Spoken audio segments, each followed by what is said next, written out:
Hello, my name is Dr. Tiffany Tyler Garner, and I have the privilege of serving as Executive Director of the Children's Advocacy Alliance, where we're dedicating our time, talent, and resources to improving conditions for children in the areas of education, economic well-being, safety, and health. Welcome to our first podcast, where we'll explore mental health with Policy Director Annette Dawson-Owens, Senator Dina Neal, and Will Rucker.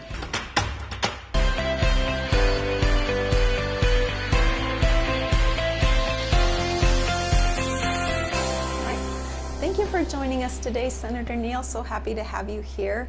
I know that recently you've done a town hall with Canyon Springs and seen a lot of the things happening in our community surrounding mental health.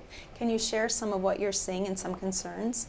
So one of the things that popped up was during COVID, how children may not have had the opportunity to, mature within a school environment, that they actually were prevented from that assimilation, right? So you come from middle school, and then literally the 2 years that you were supposed to have been in high school, you were actually at home. And so by the time you get to high school, you're in 10th grade, and this is your first encounter with the environment with seniors, juniors, and other students. And so it appeared that there was this issue of maturity, immaturity, and then no ability for staff to cope and deal with that issue, right? I mean, because the question came up, I was talking to Assemblyman Tom Roberts, and he literally pointed that out, and he said that, maybe that's the thing that we should be talking about when we talk about school violence. Why is a child feeling this level of anxiety or feeling like they may not have the capacity to fit in to the school environment, and maybe reacting in ways that they probably wouldn't have reacted in if they had had a chance to be in a school environment for 2 years versus the absence of it, right? Because immaturity is real, and we know that middle school, I'll probably change our whole lives, like we all hated middle school. By the time we got to high school, we were literally trying to figure it out, but 9th grade was our passage, right? It's like our rite to passage to high school to figure it out. Right. Senator Neal, sometimes there seems to be a stigma about needing help, mental health, and especially in the pandemic, we've seen that many of us have had different environments and different struggles. So what can we do to make sure that people don't need to hide the mental health issues that they're going through, and to make sure that they have access, especially in our minority communities, but in all our communities as well?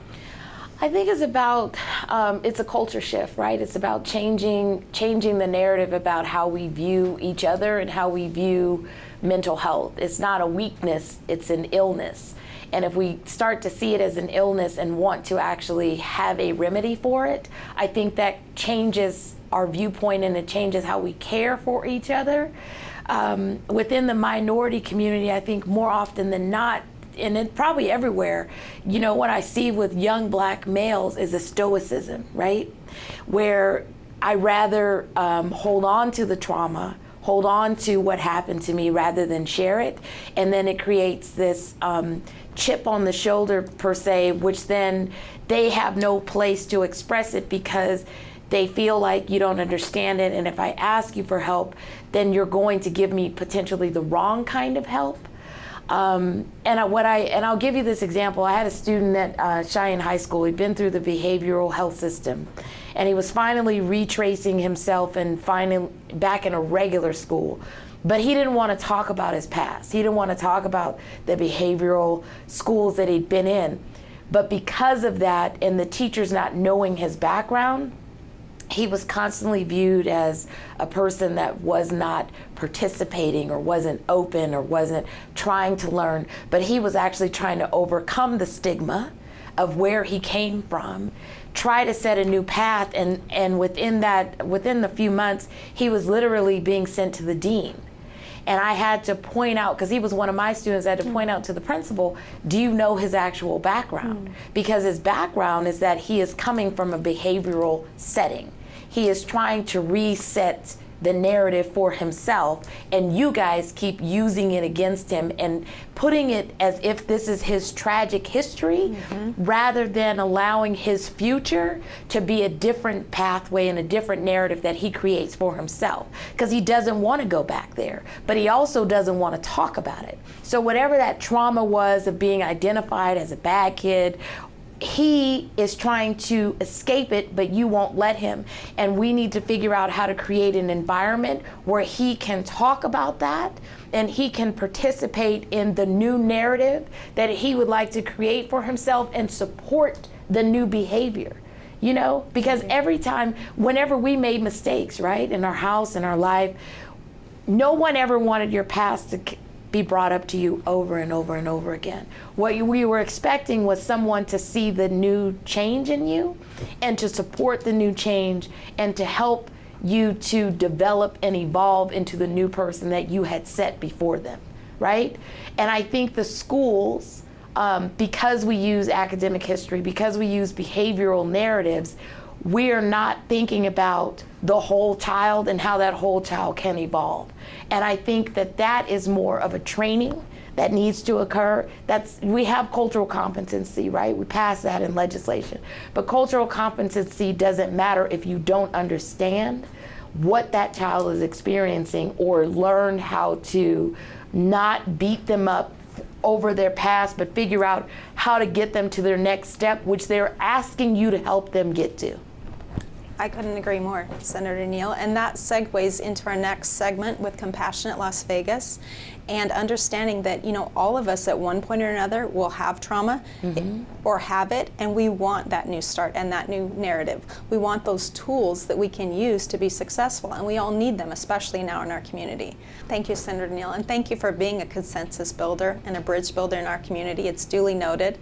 And it's a great thing that we have had a change a little bit lately with some female representation in the legislature, and some of these issues surrounding children that we work for at the Children's Advocacy Alliance Improving are really at the forefront. So grateful for you and all your colleagues in the work. Thank you. Thank you so much. Thank you for having me.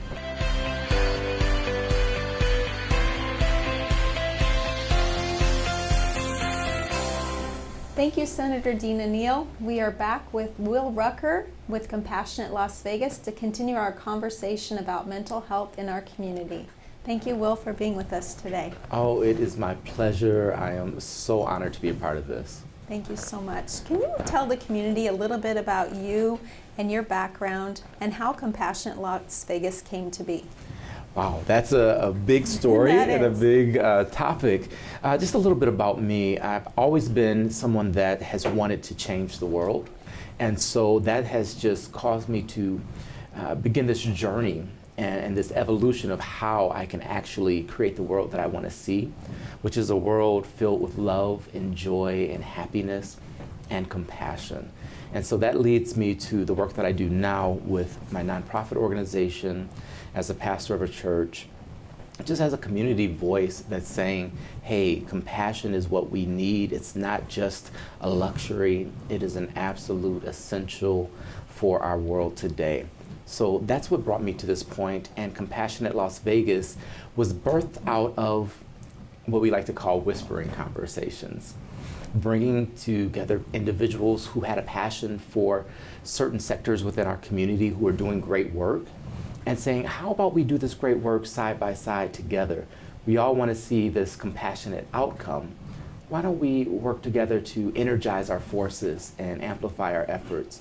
So we conducted a survey of our Jameson Fellows, and the Jameson Fellows actually is a program of Compassionate Las Vegas that started about 10 years ago in partnership with the United Way. So it's a full circle program. But we did a survey of our over 200 fellows and identified 3 major areas of interest. And from those 3 areas, we began having, again, conversations and building teams to really impact those areas. Those 3 areas turned into 5, and now we're just like, you know what, we're taking over the world with compassion. I love that, Will. Thank you so much. And I did have the privilege to be a 2020 Jameson Fellow. That's right. And I'm so grateful that you are here helping with the work and leading it in our community to have a more compassionate Las Vegas.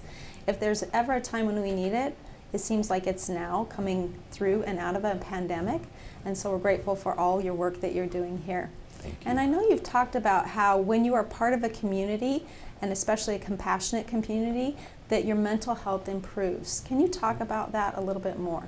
Yeah, so there's a ton of research that's emerging. One of the hats that I wear, we were talking earlier about the many hats, but one of them is in substance misuse prevention.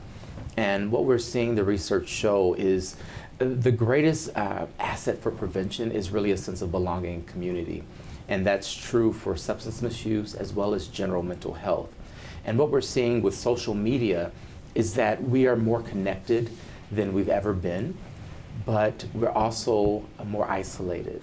And there's always this idea of having to be good enough with the filters and all of the cool technology that's amazing, but it's also distorting our view of reality. And so while we are just a touch of a button away, we're also worlds away from each other.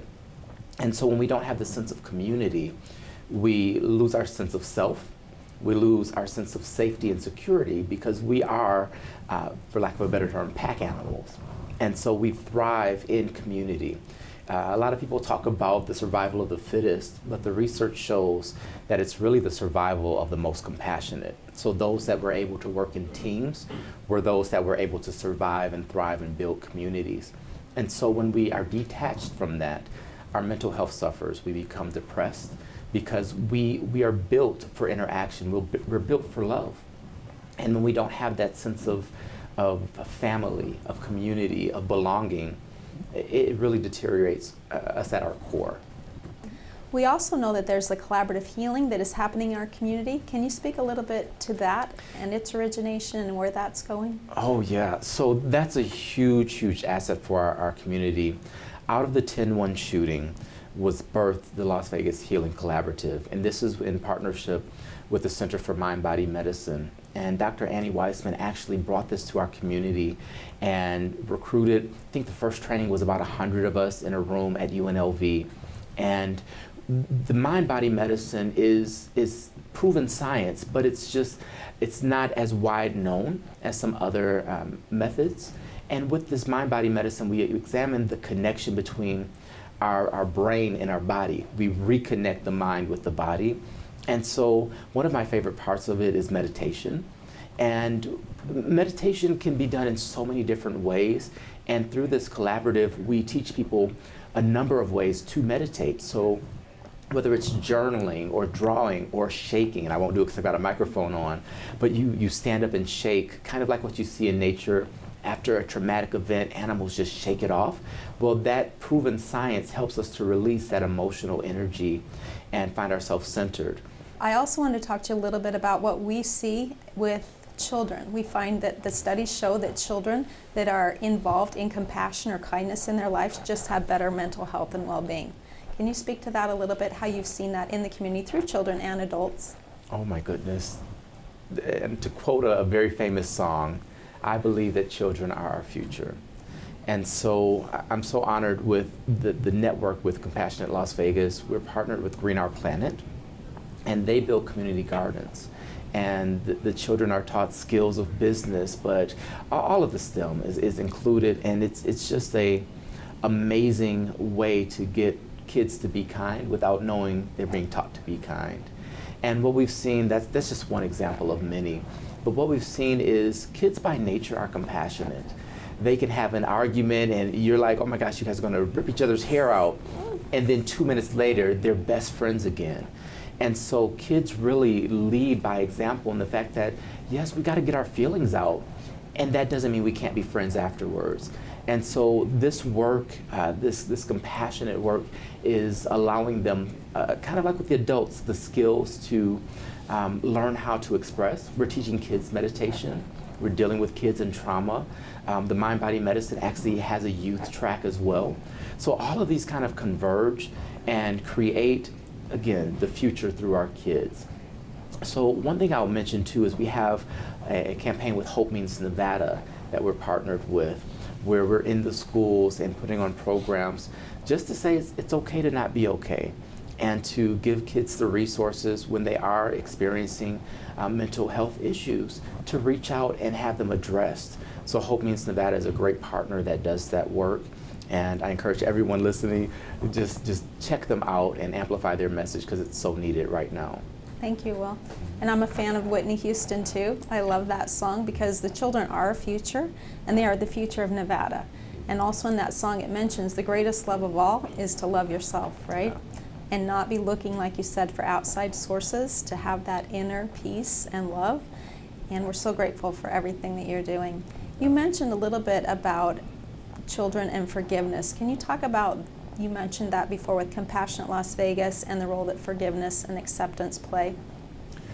Forgiveness is such a big topic, and it's a triggering topic for many because whether it's your religious background or just the culture of your family, there are many views on forgiveness. And so one of the things that we're working through is restorative justice. And sometimes people believe restorative justice is soft on crime or it doesn't actually work, which the research shows is the exact opposite. You're dealing with root causes and you're creating a reconciliation. Those that have been wronged actually are restored as well as the offender. And so in this conversation around forgiveness, it is so critical that we release this. Any burden that we're holding on, there's a common meme that goes around. It's like drinking poison and expecting someone else to suffer because of it. When you're harboring resentment and unforgiveness, it is such a weight, a burden for you personally. And sometimes you have unforgiveness and people don't even know that you have an issue. So communication is where it starts. Helping people to understand how to communicate clearly with being assertive, but with also, Brene Brown says it this way, clear is kind. And so communicating with clarity is actually showing kindness. So when we're talking about the issue of forgiveness, it's bigger than just, okay, you're not going to be punished for what you did. It really is an embrace and a restoration of an entire person, entire relationship structures. Because what we're seeing in our culture generally is harboring resentment. And it's amplified by fear. And the ultimate fear is what? Not belonging, not having that sense of security or safety.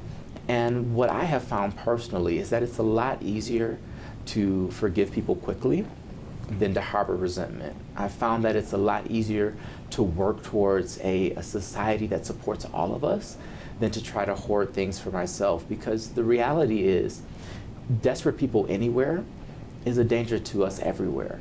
And so we have to address where people are. And this is an issue of diversity, equity, and inclusion, really, if you want to think about it. Because when people don't have the resources to have that sense of self, to have that sustainable life, then they do desperate things. And we can't blame them for that. It's a systemic failure on our part because we've not provided them the very foundations of life. Our core instinct is self-preservation. That's something that we can't override no matter how hard we try. So we have to provide the things that people need in order for them to thrive. And so to encourage them to join this work, it's by example. My motto has been, be the change. It's so funny that that's kind of becoming a popular thing. And I'm like, that's been mine for a long time, as if I made it up, right? But sure you did. I'll take ownership now. And I would have to say that I believe the pandemic has exacerbated and shown us the difference that exists in equity and access for people to have these tools and these resources. And that's the culture that you're creating is one of care, caring for every individual as if they were you, right? Mm-hmm. And I see that happening. So how can individuals in the community connect with Compassionate Las Vegas? What is the action call we can put out here today to invite them in to Compassionate Las Vegas and living the principles, or trying them, or dipping their toe, or swimming, or letting go of the tree for a minute to see if that helps them, improves mental health and well-being in all of our community? What would you suggest? Our website is a great resource, compassionatelv.org. It's got a ton of resources, and we point you to other folks. Again, we're a network of networks.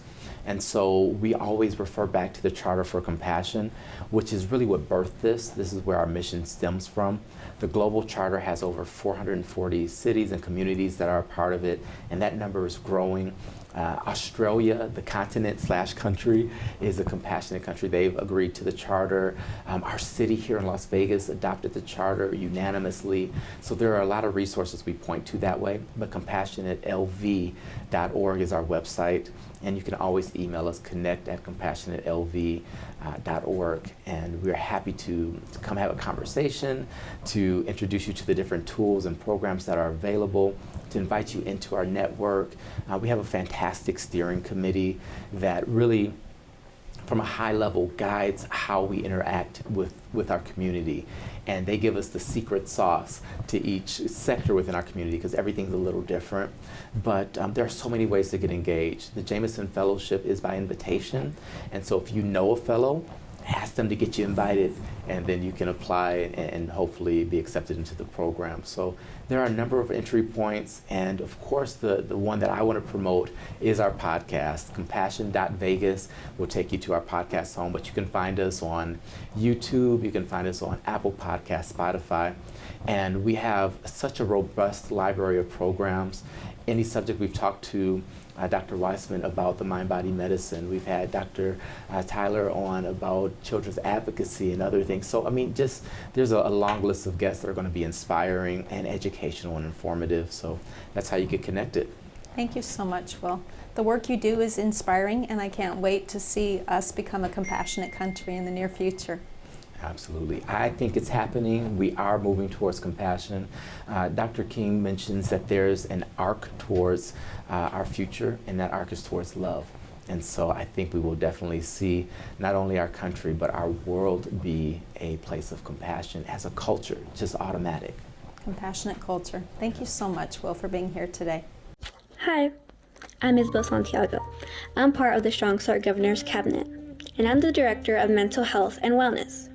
Mental health is something very important to me because it is a topic that is often not talked about or just ignored. But we should not ignore mental health because K-12 students are struggling with it now more than ever due to the pandemic. So here are 3 things I can do in my community to better improve mental health. 1. Bring awareness and reduce the stigma of mental health. 2. Provide mental health resources for K-12 students. 3. Educate K-12 students on how to better cope with mental health, such as talking to a trusted adult like a counselor, teacher, or parent. You can also start journaling. Journaling is a good way to express your emotions and feelings. I like to put on some relaxing music and color to my heart's content. We are the future, but we need to be seen, heard, and supported now. Thank you for joining us for our very first podcast. Please be sure to tune in for our next podcast, where we'll be exploring early investments with Jamel Nance and Chelsea Bishop. Thank you.